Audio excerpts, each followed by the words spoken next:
अस्सलाम वालेकुम viewers, welcome back to my YouTube channel daily tips with Asma. आज के इस वीडियो में हम आपको बताएंगे रिज़ाक नाम का मतलब क्या है। रिज़ाक नाम का शुमार लड़कों के नामों में होता है। रज़ाक नाम की इब्तदाई तारीख अरबी ज़ुबान से निकलती है। रज़ाक नाम के अफराद के लिए खुशकिस्मत नंबर 2 माना जाता है। माहिरीन के मुताबिक रज़ाक नाम के लड़के बहुत शरीफ होते हैं। रज़ाक नाम का मतलब है रिस्क देने वाला। रज़ाक नाम के लड़कों के लिए खुशकिस्मत दिनों में जुम्मा और हफ्ते का दिन शामिल है।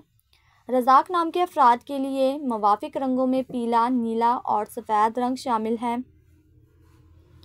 रज़ाक नाम के अफराद के लिए मुवाफिक पत्थरों में हीरा पत्थर शामिल है।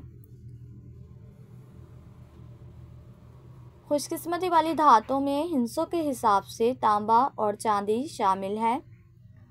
फ्रेंड्स, अगर आप अपने नाम का मतलब जानना चाहते हैं तो कमेंट बॉक्स में अपना नाम लिखें।